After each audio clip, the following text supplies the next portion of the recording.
Hi friends, welcome back to our channel. నేను మీ స్వప్నాని. ఈరోజు మన రెసిపీ వచ్చేసి గోధుమ రవ్వ కేసరి అండి. సిరా అంటారు, లాప్సీ అని కూడా అంటారు. ఇది చాలా బాగుంటుంది.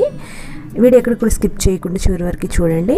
ఆలస్యం చేయకుండా ప్రాసెస్లోకి వెళ్ళిపోదామా. ముందుగా ఒక ప్యాన్లోకి 2 టేబుల్ స్పూన్ల నెయ్యి తీసుకున్నాను. దాంట్లో డ్రై ఫ్రూట్స్ని ఫ్రై చేసుకుంటున్నాను. ఇవి మంచి గోల్డెన్ బ్రౌన్ కలర్ వచ్చేదాకా ఫ్రై చేసుకొని ప్లేట్లోకి తీసేసుకోవాలి.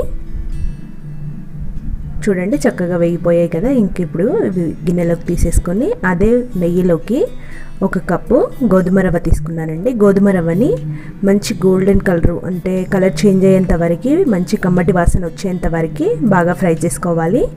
ఒక 5 to 6 మినిట్స్ ఇలా ఫ్రై చేసుకున్నాక చూడండి కలర్ చేంజ్ అయింది, అలాగే రవ్వ కూడా కాస్త చేంజ్ అయింది కదా.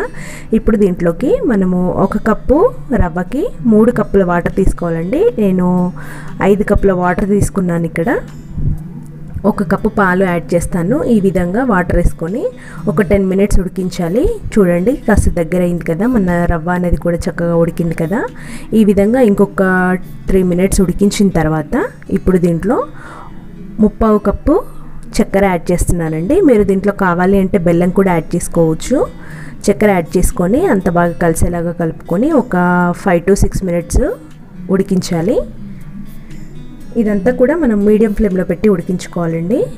ఒక 5 మినిట్స్ తర్వాత చూడండి కాస్త దగ్గరైంది కదా. ఇప్పుడు దీంట్లో 1/2 టీ స్పూన్ ఇలాచీ పౌడర్ వేసానండి. ఇదంతా బాగా కలిసేలాగా కలిపేసుకోవాలి. చూడండి చక్కగా దగ్గర పడుతుంది కదా. ఇప్పుడు దీంట్లో 1 కప్పు పాలు యాడ్ చేసుకుంటున్నాను. కావాలి అంటే మీరు పాలు కూడా ఎక్కువగా 50-50 వేసుకోవచ్చండి. ఈ విధంగా పాలు యాడ్ చేసుకొని అంత బాగా కలిసేలాగా కలుపుకొని ఒక 10 మినిట్స్ ఇలాగే కలుపుతూ దగ్గర అయ్యేంత వరకు ఉడికించుకోవాలి.